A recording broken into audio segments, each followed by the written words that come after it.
Welcome to the Interstate Mets Report with your hosts, Nelson and Chris.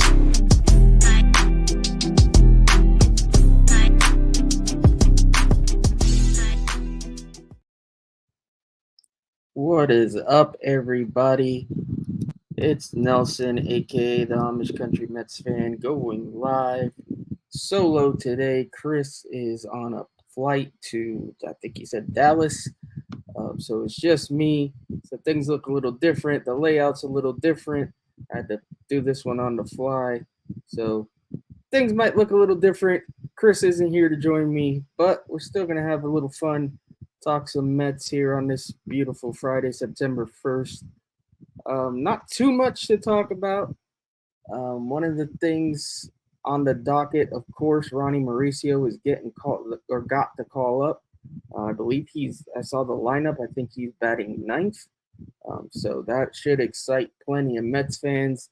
I know there was questions of whether or not he would be in the lineup because we know how Buck is. Let's look at the lineup real quick. We got Nimmo hitting first, Lindor second, McNeil third, Alonso fourth, Vogelback fifth, Stewart sixth, Alvarez hitting seventh, Beatty hitting eighth, and Mauricio hitting ninth. So the babies are all in the lineup except for Vientos. Would have been nice to see him in there as well. We'll get them all in there, but beggars can't be choosers. You get the kids batting right behind each other in the order tonight. So Alvarez, Beatty, Mauricio back to back. Mauricio gets to start at second base, which is interesting. Which makes sense, though. I think that's where he's gotten, outside of shortstop, that's where he's gotten the most playing time. So we'll see him tonight. Hopefully he can put on a show and give Buck a reason to play him going forward, as we all know how Buck is with the kids. I don't know. It could go either way. He could either decide he's going to spot start him here and there, or he could actually do the right thing and play him every day, which is what should happen. You can't have the call up kids and then leave them on the bench. Like, that's not the way to go.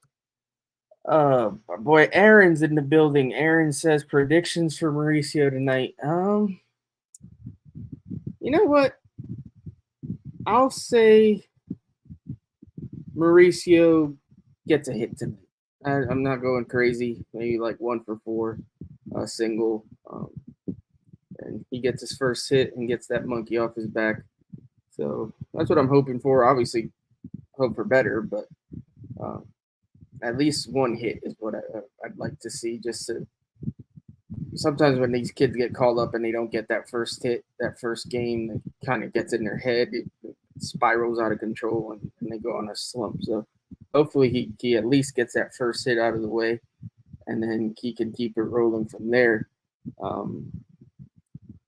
Yeah, I mean, the Mets aren't playing for anything. It sucks that the game's on Apple TV, so not everyone will get to watch his debut unless you are subscribed to Apple TV. I am, so I will check it out. Mets in the black unis tonight. I don't know. It sucks where we are in this season. It sucks that he's getting the call up in this situation, but at least he is getting the call up. I know me and Chris have speculated that if he hadn't gotten called up, meant more than likely he would get traded. Still, I mean, that's a possibility. You never know in the offseason. Lots to consider in the offseason, which is, I'll go ahead and jump into my next topic because the Mets have made some interesting moves yesterday. At front office shakeup, they fired quite a few guys in the player development department. I'm going to look it up. I should have done this sooner. So they fired Director of Player Development Kevin Howard was fired. Jeff Lebo was fired as well. He was the Director of Pro Player Evaluation. Director of Performance Jim Cavallini, and Baseball Development Director Brian Hayes. All got canned yesterday. A lot of speculation on what this means going forward. The way I see it is this proves to me that they have something in the pipeline coming. Peter Gammons reported today that they plan on hiring a president within 2 weeks. Doesn't seem, if David Stearns was going to be the hire, that would be the case, because I thought that he would have to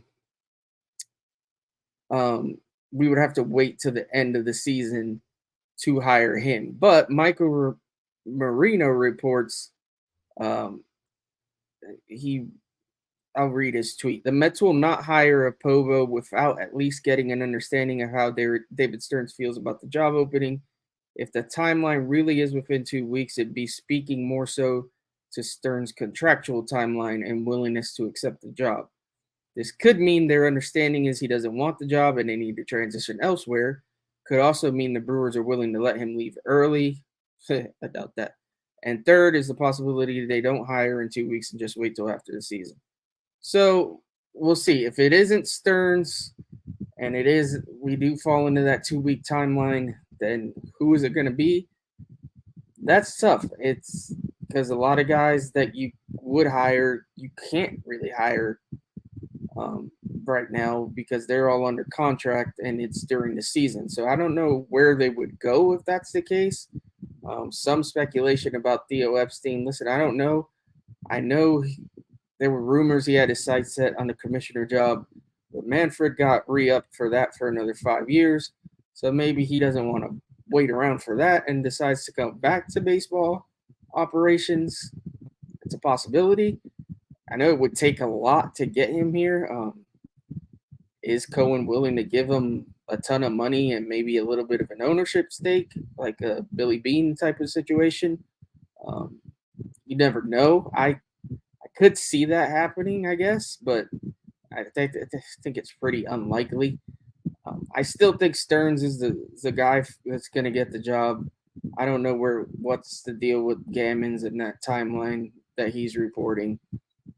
But let's talk real quick about if it isn't Stearns, because there's been a lot of speculation it's going to be Stearns, but nobody has really said, what are we going to do if Stearns isn't the guy? If he decides to go elsewhere or whatever the reason that Stearns isn't the guy,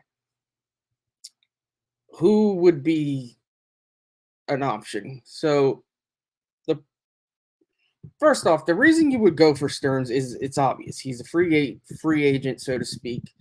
And you don't have to ask permission for other clubs or anything like that. You can just hire him and hit the ground running. Plus, I mean, obviously he's been the guy that we wanted for a while, so we've done our background on him. I know I've seen a lot of people, I won't say a lot, a few people say, well, he hasn't won anything, this and that, yada, yada, yada. Listen, compared to anyone else that's available, what do you consider winning anything? Because if your sole purpose or your sole goal is to get somebody that's won something and your definition of that is winning a World Series, that limits your options because there's not a lot of World Series winning baseball execs out there.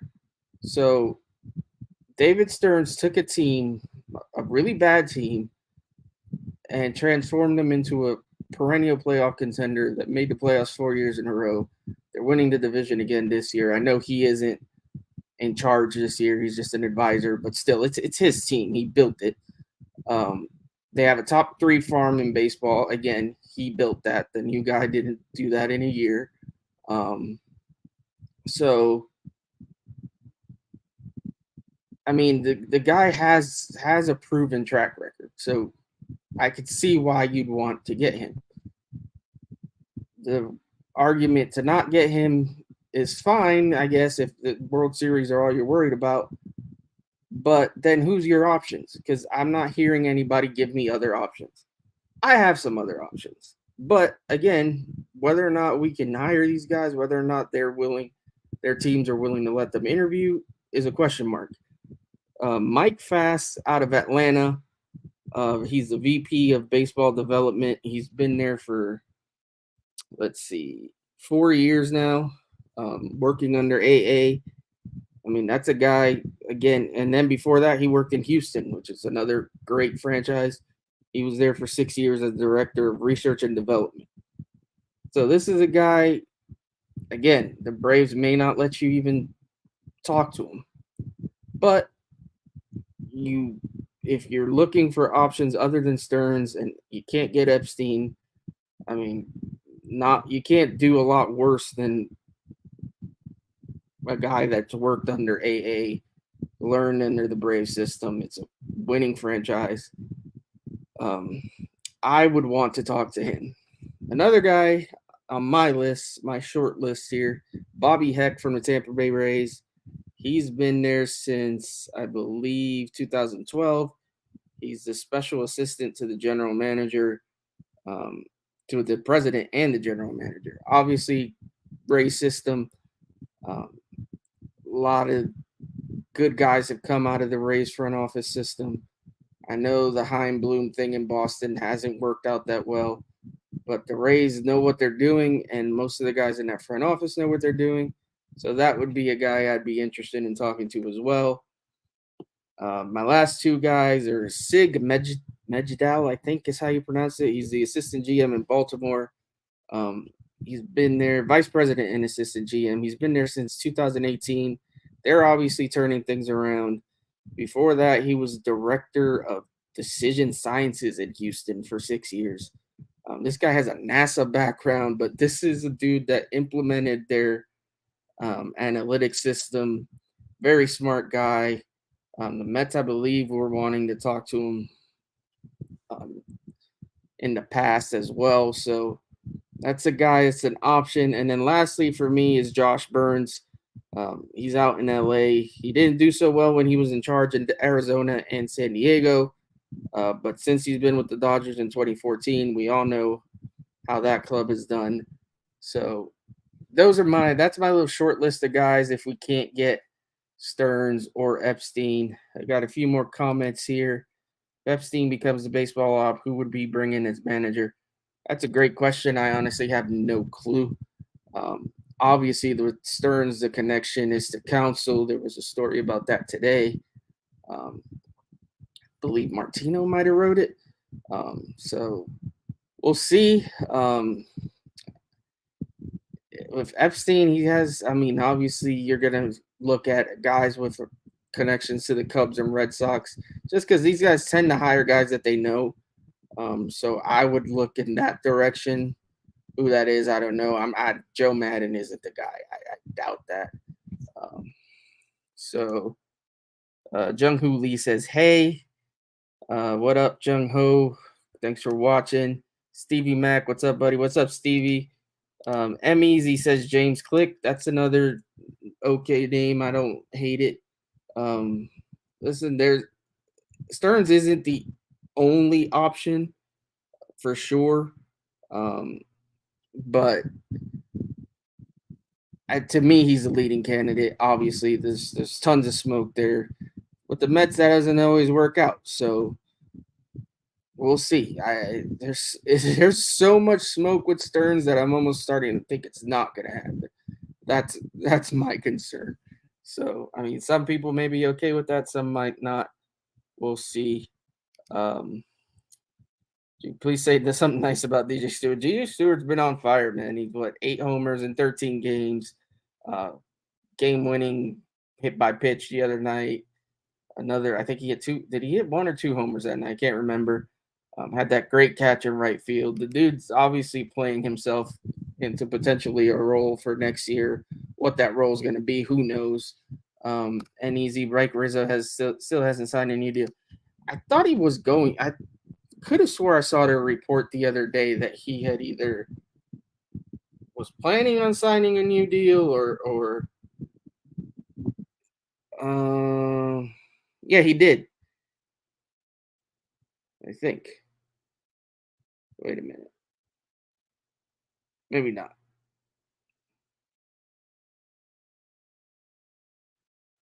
Maybe he hasn't. But the rumor was that he was gonna sign a contract extension to stick around. which wouldn't surprise me. The team is looking like they're headed in the right direction, um, so it would make sense for him to stick around there. Um, but we'll see. That's an interesting name for sure. Okay, so they extended Davey Martinez and reportedly close to a new contract with Mike Rizzo. This was August 22nd. So he's probably going to stay there. So I wouldn't consider him an option. Again, more than likely it's going to be Stearns, but I don't know.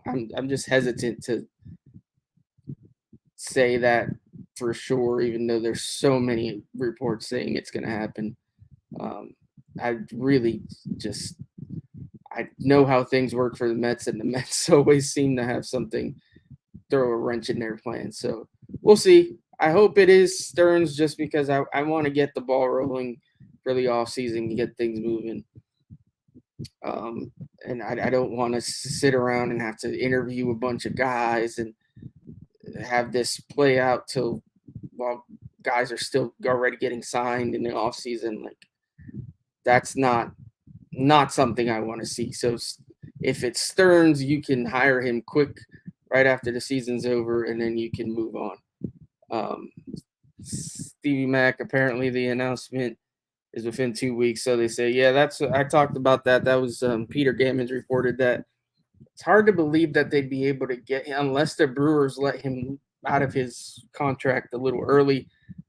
It'd be hard to believe that they'd be able to sign Stearns in that 2 week frame. And then that's what I was talking about. If it's not him, then what? I don't know what the option is other than an Epstein, who is a free agent, so to speak, as well. So I don't know. The last thing I'll get to um, that I wanted to talk about was the Pete Alonso stuff again. It's just a constant. It rears its ugly head. The latest report from Disha Tosar, I think it's her last name. Um, she basically refuted the report from WFAN that Pete's a bad clubhouse guy. So that's no surprise there. I think she also said that the Mets plan on keeping him next year or something. So I think Martino might have said that. So as the word, I mean, it's silly season right now. There's nothing to talk about with the Mets because they stink. So we have all these crazy reports coming out, and it's getting old already. But I don't know. At the end of the day, I still think Pete's going to stick around. I still think he signs a contract.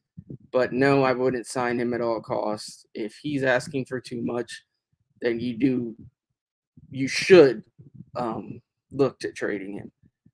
And I wouldn't keep him. You need to work with him as soon as possible to try to figure out if you can get this extension done. Because if you can't, the longer you go into next season, the less leverage you have in a trade and the less you're going to get. So, because then you're pretty much trading it. I mean, he's basically is a rental, but then a half year rental compared to a full year, you're going to get a lot less in return. You have to figure this out ASAP, which is another reason you need to figure out this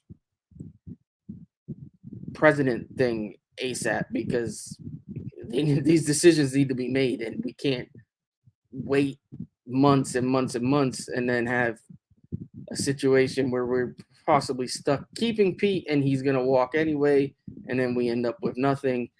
I don't want to see that happen. This theory that the Brewers are going to trade Burns or Woodruff to the Mets after Stearns gets the job is nonsense.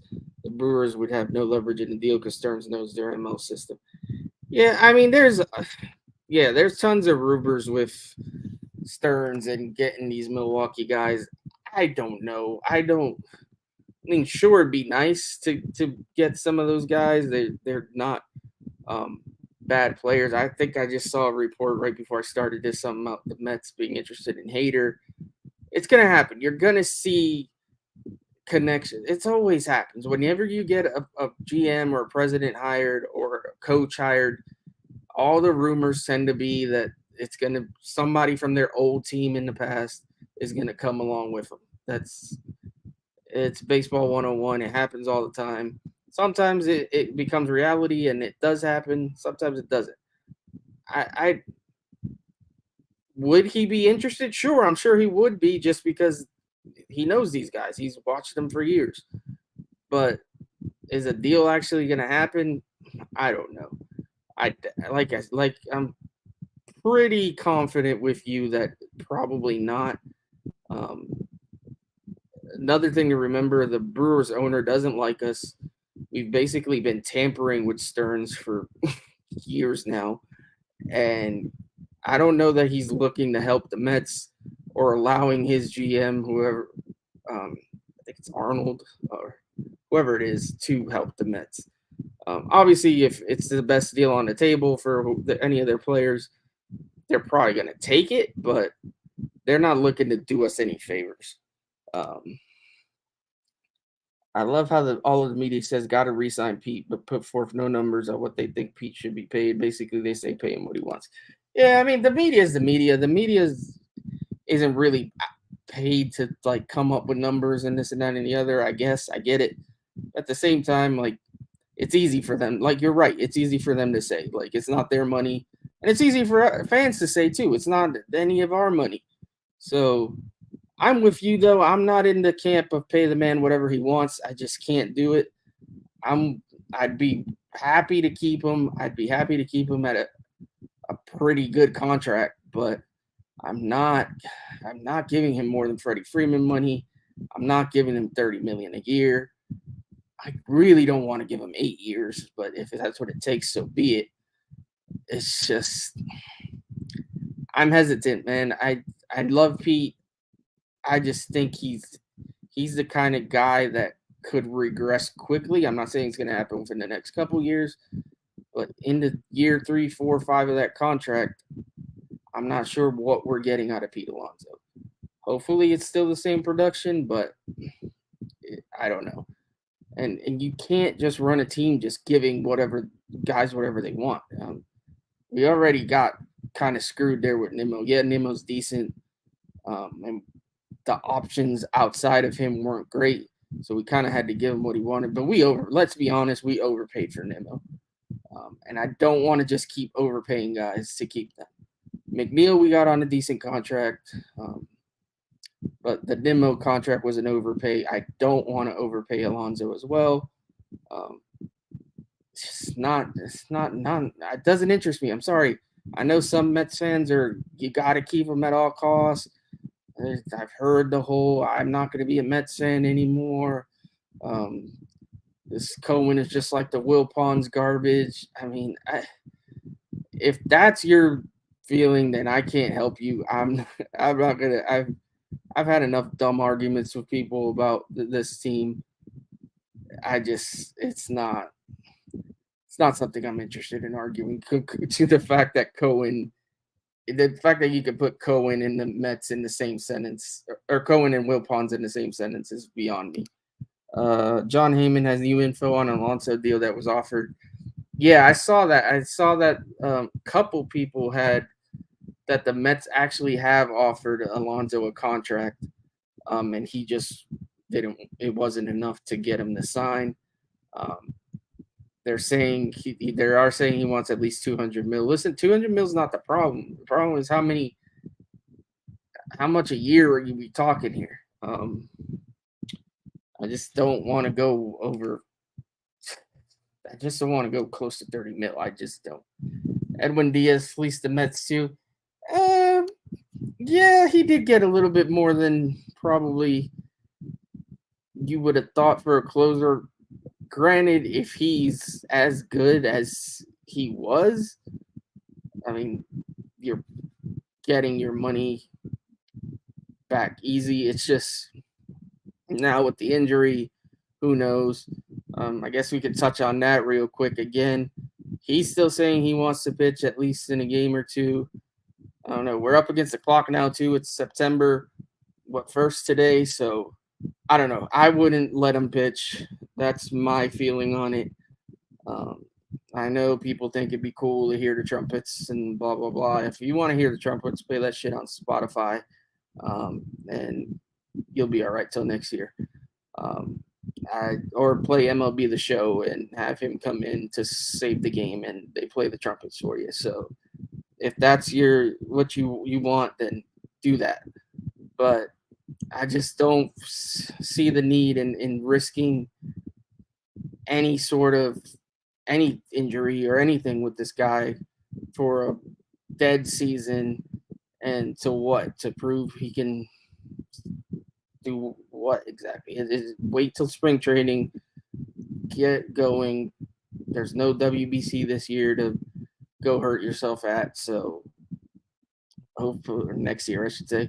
So hopefully he's back next year and he's closing games for us, and that's at least one position that we got locked in for sure. It's going to be very interesting to see how the Mets handle this offseason. There's just so many holes they're going to have. Said before, my highest offer would be 8 years, 216. Bet the Mets offer was for 5 or 6. I could see that. I could see them not wanting to go. I don't want to go 8 years for them. I would if that's absolutely what it took, but I prefer to be in that 5 to 6 year range, 7 years if need be. That's not a bad deal. I like your offer for Pete. It actually might even be a little more than what I had initially wanted to give him, but I'm okay with it. I just don't want to go any further than that. I know people will say, well, what's a couple $1 million? I mean, in the grand scheme of things, it may not be a lot, but you just can't keep just giving guys whatever they want. Because then you have no room to negotiate with other guys. Like, they're all going to say, well, you gave Nimmo a ton more than he was worth. You gave Alonso a ton more than he was worth. You gave Diaz. Everybody's going to try to hold you over a barrel, and that's just not going to be. That's not a way to win in the future, unless you get a bunch of these prospects that all pan out, and then you don't have to sign any free agents. But that's not realistic either. The prospects are looking. Gilbert's looking good. A guy that we didn't acquire, but that we drafted last year, Jet Williams, looks phenomenal. You have a good-looking guys right now in the minors, man, and I really want to see where this goes. Like I said, I don't know if it's going to be Stearns or whoever it's going to be, but he's going to have whoever the president is going to have chips to play with, whether it be trade chips or what have you. So, and obviously Cohen has tons of money to play with. So we'll see what happens. We'll see if Ohtani is going to be on the table. We'll see if Yamamoto is really coming. Jung-Hoo Lee likes Jeremiah Jackson. Yeah, he's been doing pretty solid down in Double-A. He's not one of the more highly touted guys that we acquired, but you never know. He might be a stud. And the fact that the Angels traded him for Dominic Leone and then turn around and put him on waivers, and now the Mariners picked him up is hilarious to me. The Angels executed the worst trade deadline that I can remember in a long time, if not maybe ever. The fact that they picked up all these guys and then they just threw them on waivers because they still stunk after that. And now you got Ohtani more than likely walking out the door and you got nothing for him. That is horrible. That is malpractice. Angels fans should be livid. They should want Artie Moreno's head on a stick. Whoever their GM is shouldn't be there much longer. I mean, I kind of feel bad for him, to be honest. Like that's a crappy way to end up with your team. I mean, their franchise is going to be set back for years now. Just poor decision. You could have traded Ohtani and gotten a crap ton back in a couple years, maybe 2-3 years, 4 years, been like ready to compete. And instead, they're stuck with an ailing Mike Trout that can't stay on the field and a bunch of scrubs around them and no minor league system. That team's in trouble. That team's going to be bad for years to come unless they pull some shocking moves off. But I don't see it. Yeah, bad baseball team. So, anyways, at least the Mets aren't in that boat. So that's what I'll say about that. That's pretty much what I got. I don't have too much more. Obviously, Chris isn't here to bounce things back and forth. All the bounce things back and forth off of. So show's not going to go as long, anyways. But I do appreciate you guys. Hopefully, Chris will be back on Tuesday. Hope everyone has. Oh wait, Easy did ask a question. I'm going to try to answer it. Would you look into Josh Hader this offseason? I would, and I know it's expensive. It actually makes more sense to pay for since the pitchers basically pitch 5 innings in present baseball. Yeah, I mean that's one way to handle building a pitching staff at this point. With pitchers don't go much more than 5 innings. Try to build a bullpen that's like completely lights out. And you're right, it is going to be expensive. I just can't see him wanting to come here to be a setup man. And I'm sorry, but Edwin Diaz is your closer. So you're not going to have him be the setup man. And I just don't think Hader's going to want to come. Maybe if you pay him a ton of money and say, listen, you're my 8th inning guy. If Diaz can't go for whatever reason, then you're my 9th inning guy. I mean, that would be an absolutely lights out back of your bullpen. You'd obviously have to fill some holes before that, but that would be scary. That to have a lefty throwing smoke and then Diaz throwing smoke right after him. Yeah, I mean, as Chris said he wanted Hader, and I kind of got it. The only reason I really went after Chris when he said that is because he said he wanted Hader to. He would ask Diaz to be the setup man and have Hader close, and I just don't believe in that. Diaz is my closer. I'm sorry. So if you can convince Hader to set up for you, I'm all for it. What does that do for our money situation with everybody else? Who knows? I'm of the belief that we're going to be very heavy in the trade market this offseason. I just have that feeling. I think we have a lot of assets, and I think it's the best way to go if we don't want to just go throwing money at players. My main target is Yamamoto for sure. I mean, obviously, I'd love Ohtani, but now with the injury and everything, like I've kind of fallen back on that one a little bit. I'm afraid to go all in on Ohtani, knowing in the back of my mind that he may not be able to pitch much anymore. So we'll see what happens. Yamamoto obviously is my main free agent arm target. Hader would be a solid get. I agree. I just don't know that he'd want to set up here. I hope he would. That would be phenomenal. If you can have a lights out back of your pen, that goes a long way to building a contender. So anyways, as I was saying, gonna head out. Before I do, I didn't do it to start the show, but I'll do it now. Please follow me at Amish Country Met on X. Follow me on Facebook, Instagram, and TikTok. It's at Amish Country Mets Fan. And if you haven't already, subscribe to my YouTube at Amish Country Mets Fan. Chris isn't here, but go ahead, subscribe obviously to his channel as well at CPNY Sports. You can follow him on X and Instagram at the same handle. And as always, follow us on X at Interstate Mets. I've been doing a little basically building my all-time Mets roster on X. So if you have X, go check out my my handle and go participate in that. It's a fun little thing, and a lot of people have engaged with it. So far we got our bench guy is Rusty Staub, and our shortstop is Lindor. And today we did first baseman. Keith seems to be running away with that one. So that's our team so far.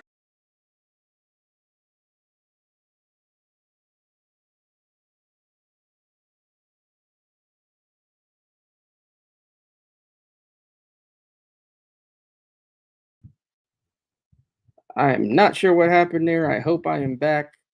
Um, I don't know what just happened.